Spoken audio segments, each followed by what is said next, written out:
Hello, everyone. This is the Mind of Lilith, and thank you for joining me today. I'm going to be quickly discussing the most recent episode of Love and Marriage Huntsville, namely Maurice's scene with Kimmie, Kiuwah, and his son, and the first episode of Love and Marriage Detroit, which is a new series in the Love and Marriage franchise that Carlos King has created. So, for Love and Marriage Huntsville, Kimmie, Kiuwah, Maurice, and Maurice Jr.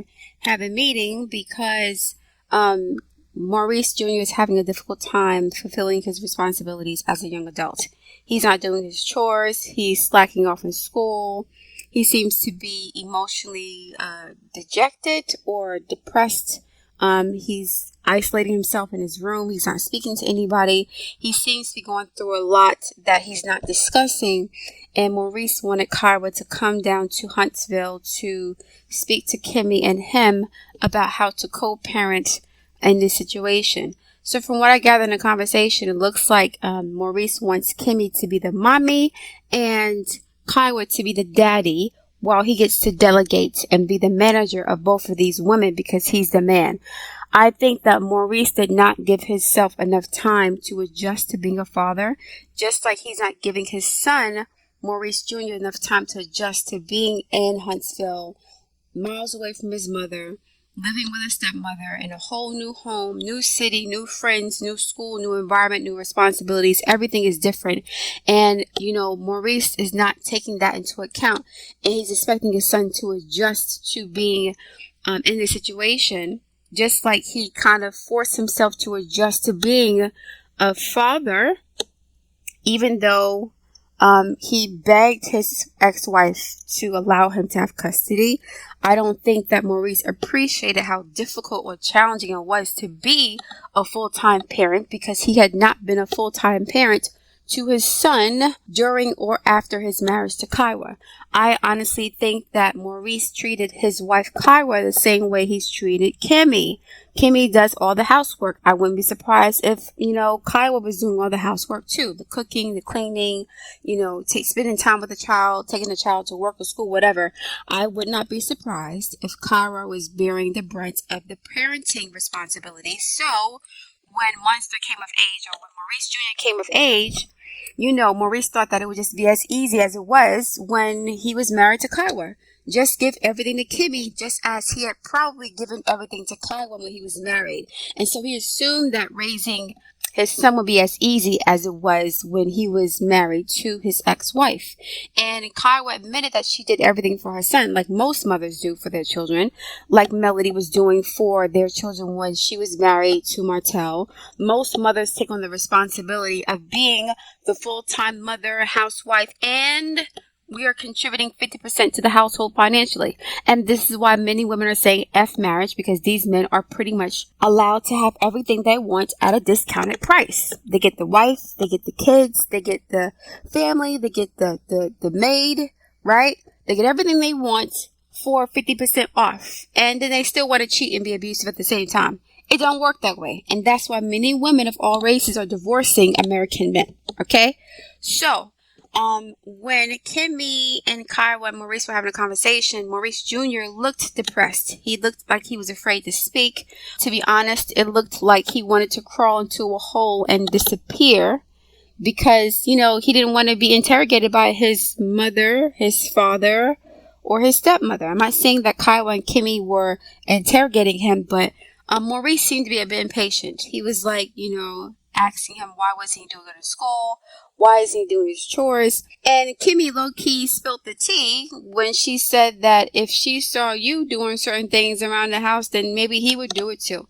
So Maurice is not modeling the behavior he's expecting his son to exhibit, right? Just like with Martell and Melody, Maurice wants his son to do chores that he's not even doing. Maurice is not cooking, he's not cleaning, he's not doing laundry, he's not doing the things that a husband's supposed to do to support his wife, especially a wife who's fighting cancer, right? So Kimmie is a very good communicator. And based off what I'm seeing, she's a very good understanding mother, right? Because she's raised her son Jalen before she got married to Maurice. And I think that's why he married her in the first place, to be a stepmother, full-time mother, surrogate mother to his child, while, appearing to be super dad or a good black man because he has full custody of his son. And so Kimmie was getting a bit frustrated, and she kind of cut him off and was like, no, be direct. Don't, talk around the issue. And he was like, whoa, watch your tone. I'm like, what tone? What tone? See, whenever Kimmie checks Maurice calmly and logically, he turns it around as if she's being angry and aggressive and attacking him, right? Watch what tone. Kimmie's always very soft-spoken. I've never heard her scream or yell or shout on this show. Okay, she always talks through her feelings. She's not the type to allow her emotions to dictate her thought processes or the way she communicates. So you rarely ever see her lose her temper, lose her cool. So for Maurice to act like her, cutting him off and like, yo, answer the question, be direct.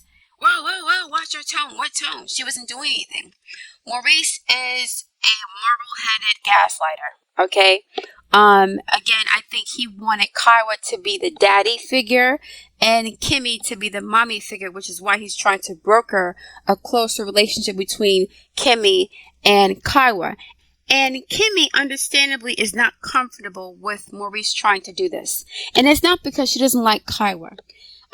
She likes Kiuwah enough to respect her son's needs, to look out for her son, and even to advocate on her son's behalf more than Maurice does. And again, that's not even her child. So Kimmie has a lot of respect for Kiuwah. She may not like her 100%. That's not her favorite person. Or she may not be too comfortable with her because of the history. But I think that Maurice is trying to create a closer relationship with Kiuwah and Kimmie because he wants those two together to figure out how to parent his child, basically. So he wants them to do all the heavy lifting like black women are used to doing. He wants them to mule and work together to create a cohesive family unit for him and Munster and everybody else, which is not a bad thing necessarily, but it's not fair to Kimmie because it's not her responsibility. The sole responsibility should not be put on Kimmie to be the disciplinarian, to be the housekeeper, to, contribute to the finances, to be the surrogate mother, to be the maid. Like, it's not her responsibility to do all of this by herself. Okay? And it's not even Kiuwah's responsibility to do this by herself either. She's not even in Huntsville anymore. Okay? Maurice begged Kiuwah, begged her to give him full custody of his son. And Kimmie did not want him to get full custody. We all saw Kimmie crying about the prospect of Maurice Jr. moving in with them after they got married in season 1. We all saw it. And we didn't even know about Maurice at the time, right? We were all focused on Egghead and Martell. But I sensed that Maurice was a bit of a stake because of the way his eyes looked. And because, he is the wingman. He is the guy who is used to divert attention away from the other men who are doing the wrong thing. Like, he is the trusted wingman that pretends to be a good guy so that women feel safe around him, or that women trust their friends or their husbands around him, while he's just as much of a dog as the other men he's hanging out with. Okay? Birds of a feather flock together for real. So now we understand why Kimmie did not, well, we did understand before, because Kimmie said it in season 1. She was like, I don't want you to put all the parenting responsibilities onto me because I already raised my child. I'm older now, right? I've spent most of my life as a single mother I've spent most of my adulthood as a single mother. I did my job by myself. Nobody helped me with nothing. So now here you come along wanting to marry me after 7 years, and now you're trying to force me to take care of your responsibilities after I already did my job. And Kimmie knew this was going to happen. Kimmie is very level-headed. She's very mature. Okay, she's a seasoned woman.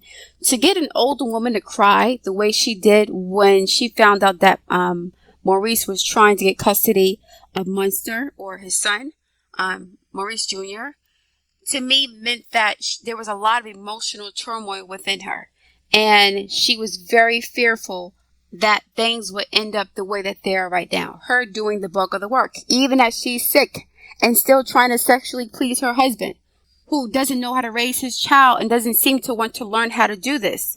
It seems like, Maurice thought he would show up because he's the man, or a man, and he would automatically be a better father figure to his son or a better parent for his son just because he's a man and his son is a boy, right? So I'm going to show up with my egghead.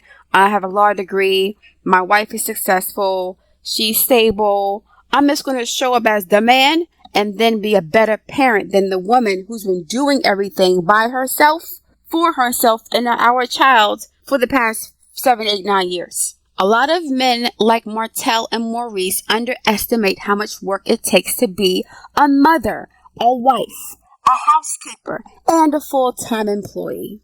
A lot of them don't understand this until they have to do it themselves for a day, a week, a month, or a couple of years.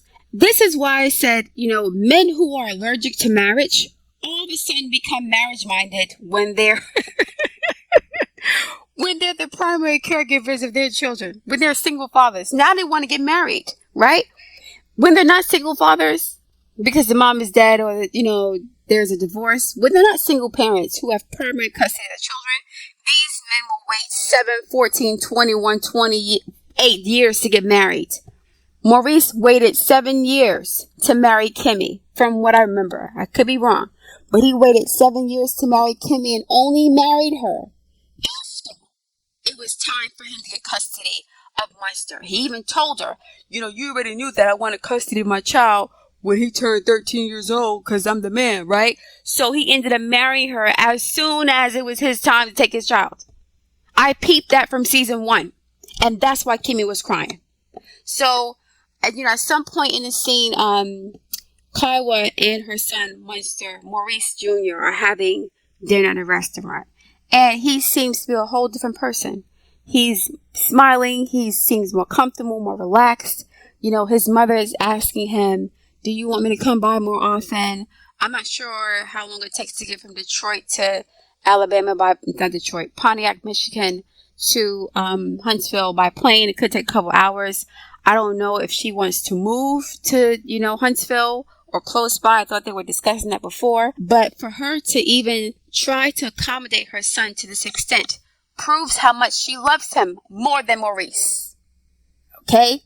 Maurice did not love his son more than his mom does because he's a man and the child's 13, 14 years old and he needs his father now. That does not mean that the father automatically loves the child more than the mother does, right? The father may have certain skill sets and certain tools that the mom doesn't have to raise the boy in a different way. But in my opinion, Kiuwah loves her son very much to the point where she's willing to not inconvenience herself, but to take the time out of her schedule that Maurice can't take out of his schedule. To take the time out of her schedule to travel from Michigan to Alabama to be with her son. And Maurice can't even spend time with his own son in the same goddamn house, doing chores together. Why don't Maurice and his son mow the lawn together? Why don't they wash dishes together? Why don't they do laundry together? Why don't they cook together? That's spending time together with your child. Spending quality time. You're teaching them something and you're getting things done at the same time. You're being productive, right? But no, he wants to do a boot camp, right? He wants to be a drill sergeant. You're going to do things this way. That does not make you a father. It makes you a drill sergeant. So Maurice is treating his son the same way he treats Kimmie. Do things my way or else. He's more diplomatic with Kimmie because Kimmie has a lot more leverage in the relationship. She's the one with the purse and she's the one with the, homemaking skills that he needs to have a comfortable, safe, clean home. So he doesn't have as much leverage over Kimmie as he does over Kiuwah and his son. And he can't bogart and boss him around the way that he's used to doing with his son. And even Kiuwah low-key, even though Kiuwah's a strong personality. So Kiuwah, even with her, Kiuwah's energy is very intense.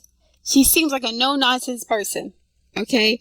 She seems like it's hard for her to smile at people or be friendly with people. She's very closed off. And Kimmie is a lot more endearing than Kiuwah is. And Kiuwah could have a good reason for being defensive. I don't know. But she has an intimidating, cold, closed off energy. It could just be because she's on TV, but I don't know.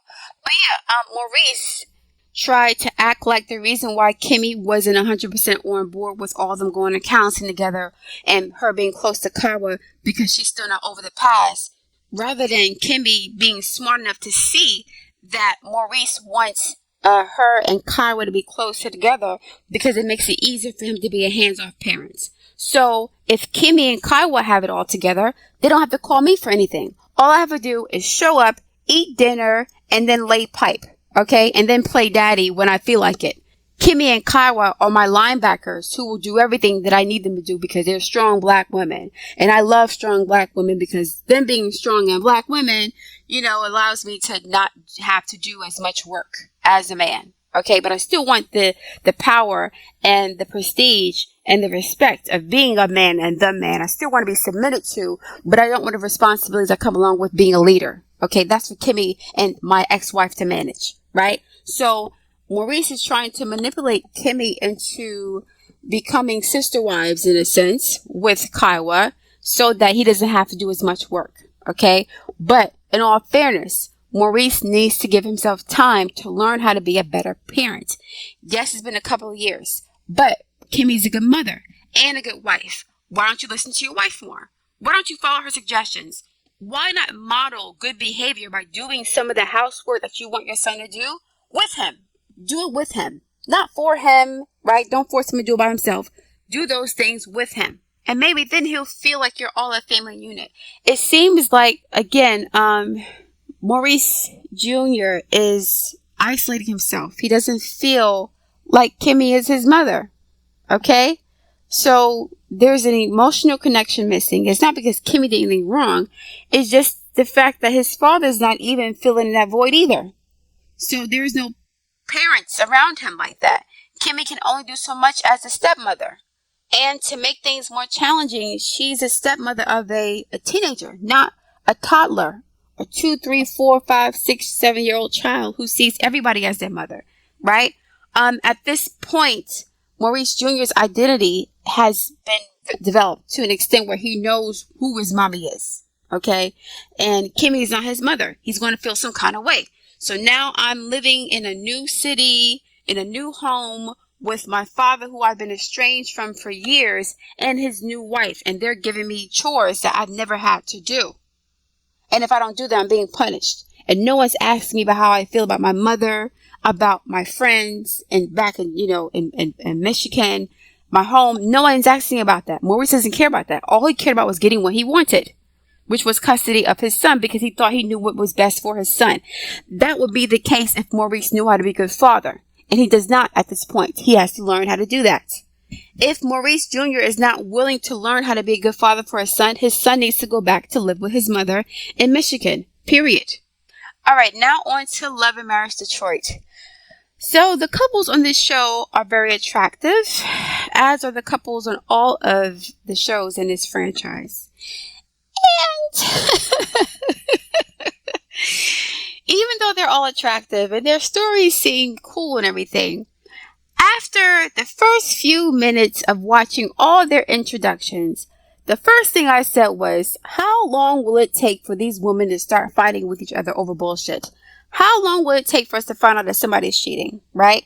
And lo and behold, at the end of this episode, there were previews of future episodes and the women are fighting over nonsense. It is what it is, what it is, what it is. I'm not surprised. That's a formula for all these reality shows. Beautiful couples, drama, women catty fighting. It is what it is. Fine. But there was one particular scene between Brandon and his wife. I think her name is Christine. And Brandon, what's her name? Christina, right. And Brandon, he's a light-skinned guy with like the ponytail bun thing going on. His beautiful wife, Christina, called him at some point in the episode. He was in the studio recording something. And the look on her face was so heartbreaking or disheartening for me. I felt really bad for her because she looked like she was fishing for information that he was refusing to give her. And she was fishing for information because something started to trigger her. Either she felt something or thought something, or she sensed something was off in the way that he was acting, or had been acting in the days prior to her calling him in the studio. So throughout the conversation, she would just look at him. He would say something to her, very curt, very short, very disrespectful, very dismissive. And she would look at him looking for reassurance. Like, Just tell me what I want to hear. You're not cheating on me. You're not going to leave me. You still love me. You're not with somebody else in the studio right now. She was looking for reassurance and he refused to give it to her. As a matter of fact, he did everything to make sure she felt insecure on purpose, in my opinion. All he has to do is tell her, listen, I'm in a studio session right now. I love you. I'm going to call you back in 10, 15 minutes. Just give me a little bit of time. No, he wanted her to feel like shit. He wanted her to feel like she was bothering him. Before the last scene of this episode, when they're at the anniversary dinner and they're talking about, or the anniversary picnic, and they're talking about their marriage, I knew that he had cheated on his wife, Christina. I knew Brandon had cheated already because the way she was talking and the way she was looking when he would respond to her, right? And she would, her facial expression was cracked the entire time. She looked embarrassed. She looked anxious. She looked fearful, like she was waiting for him to say something to make her feel better about the sense of anxiety and fear that she had in her based on his previous history. I knew he had cheated from that particular point, from that scene. At the end of the episode, it was confirmed. But again, instead of, making her feel better about her insecurities that he had pretty much cultivated within her due to his behavior, he did everything to make her feel like a nuisance, like she was bothering him. Okay, like she was a pest. Right? He even said, I don't even know why I answered his phone call. And he tried to make her feel bad for calling her own husband. That is emotional and mental abuse. Because for you to make your wife feel guilty for calling you, your wife, not your homie, okay, your wife and the mother of your children, not your coworker, right? She should be able to call you at any time. But for him to make her feel guilty for actually having the audacity to call her own husband, who was out late apparently, and who had been out late for a few days at this point, right, is abusive and disrespectful. And he wanted to do that to her. A lot of men resent marrying women. They resent being responsible for and being held accountable to a woman, right? They want all the perks of marriage, the emotional stability, the legacy, the beautiful children. All the children on the show are gorgeous. Beautiful babies on the show. They want all that security, but they resent having to sacrifice their freedom and identity to do this.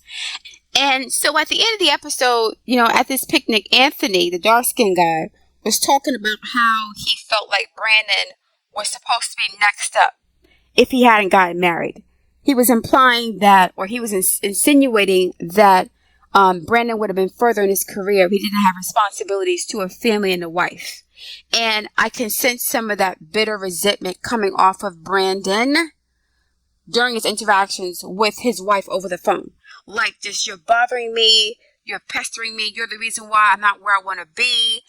And even if I'm cheating now, it's justified because I need to do this, or I need to express myself to get ahead further in my career to benefit you.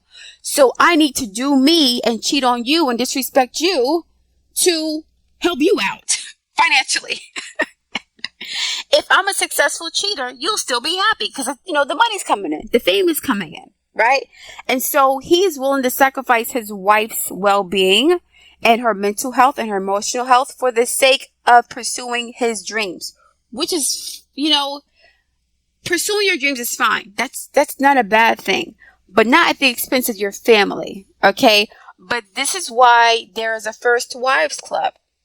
These are the women that men marry when they're trying to make it, right? When they're trying to climb up the ladder of corporate success or become an entertainer or an entrepreneur. And once they get to that point, they had done so much damage to their wife and their family, and while they were pursuing their success, that there is now a divorce. Okay, the wives leave because they're tired of being ignored, abused, cheated on, gaslit, whatever. And then the second wife comes along and reaps the benefits of all of the work that the first wife had done in the marriage. So now we see these women who have all been married for about 7, 8, 9, 10 years now. They're about my age, but they look not old, they look withered. They look tired of their husbands. They look like their husbands are annoying the F out of them. I don't know why a lot of married couples who've been together for that amount of time give off the energy, the men and the women, that they're sick of their spouses. Like, ugh, I'm just dealing with you because I have to. I love you, but I'm not in love with you anymore, right? I'm just with you out of habit at this point. That's the vibe I got from the who's was it, Brandon and his wife Christina, and Latoya and her husband Anthony. That's the vibe I got. It's like we're married because it looks good on paper. We got kids together, which is not necessarily an evil, bad thing, but people need to stop idealizing marriage. They need to stop putting on the pedestal as an end all be all. Yes, being married is typically better than being a single mother with no support from the father. If the father is a good father figure, he's, employed and healthy and he's a good man. If he ain't shit, then it's just as bad to be married to a man who ain't shit versus being a single mother. I mean, it's worse to me to be married to somebody and living with someone who's abusive to you and your child because you're married versus being a single parent. Okay. And that's my own opinion. But these couples are not, somebody's going to get divorced within the next 2 seasons. I can see it already on the wall. Someone's tired of the BS. I mean, they look like they're tired of each other. And again, with the women getting in conflict with each other, I'm not surprised. It always happens this way, right? In the beginning of the episode, they were acting like, what's her name? Christina and Colby were the best of friends. I'm her mentor. I'm 10 years older than her. Even though they all look great. These are all beautiful women and the men are attractive too. We're like, she's my mentor. And then all of a sudden it turns out that somebody's trying to take someone else's idea. Like, are they copying Love Marriage Huntsville? It's the same old formula for bullshit. It is what it is. I do enjoy seeing successful black couples in Detroit. I visited Detroit a couple times. It is rough. The city is rough. Okay. It's sparsely populated. A lot of urban blight. You can see mansions next to burnt out little homes. It was a lot to deal with when I visited. I was like, wow.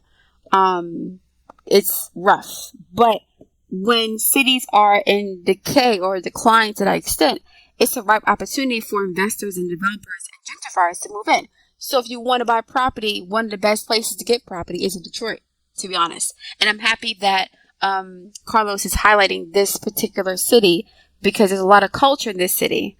But for Brandon to say he was supposed to be the next Berry Gordy, no, he wasn't. Not after 15, 20 years. Like, Berry Gordy became a success within maybe 2, 3, 4, 5 years. Not to put a time limit or anything, but you're not that dude. You're doing the same thing everybody else is doing. Berry Gordy was an innovator. Okay, he wasn't doing things by himself. He had a whole team of artists and writers and performers and musicians with him. He had a whole squad. I'm not saying he doesn't have this. Brandon's not doing this for his company, but from what I saw, he's not Motown, not yet. And it's going to take a little while and a lot of money for him to get to that point. And he's not being inventive or he's not being innovative with his music. Like, the Motown sound was unique in American pop culture. Unique. What I heard from that lady with the, the Yao Ming eyebrows, I was like, nah, she's cute. Nothing wrong with that. But the music industry has put too much emphasis on cuteness over talent. And that's why the industry is the way it is today. But anyway, yeah. I low-key enjoyed the show, but I feel like it's a formula at this point.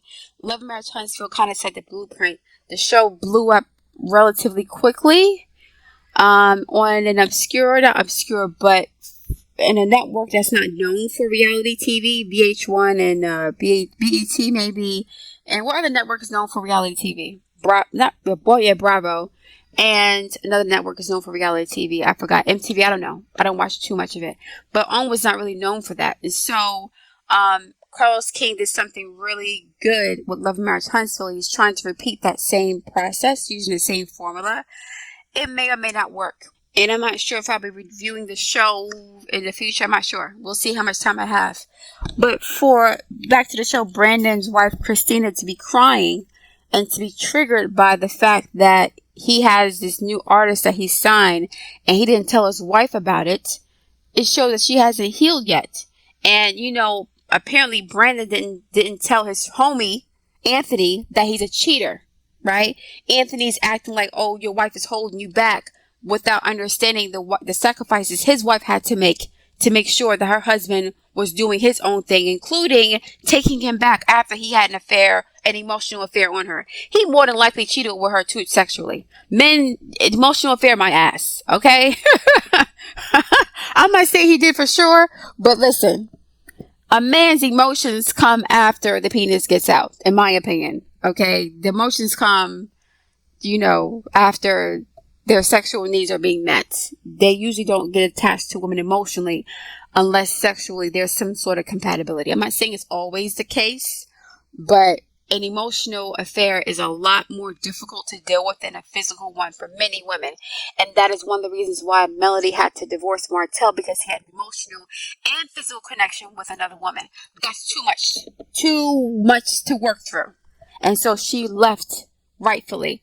His wife is still triggered by this. And again, that's why she called him, almost low-key begging him for reassurance that he wasn't going to cheat on her, or he wasn't cheating on her. And she kept staring at him like, really? What? How can you say? Like, she was waiting. I could, I was listening to the clock ticking as she was waiting to hear from him how much he loved her, how he wasn't cheating on her. You can you can relax. It's okay. I'm not with nobody else. I'm just doing some work. Whether he was lying or not, I don't know. But he didn't even do that. So it seems like Brandon was so annoyed with his wife that he did not want her to be reassured or to feel comfortable and safe. He wanted her to be as irritated as she was making him by calling him and checking in on him, because she sensed that something was wrong. And she was right. There was somebody in the studio that she didn't even know about. This reminds me of Jocelyn and Stevie J also from Love and Hip Hop Atlanta, when it first aired, and Jocelyn was supposed to be his artist. So Carlos King is combining Love and Marriage Huntsville and Love and Hip Hop Atlanta. Listen, stranger things have happened, okay? But thank you guys for listening. I look forward to reading your feedback. Please like, share, and subscribe, and I will speak to you soon.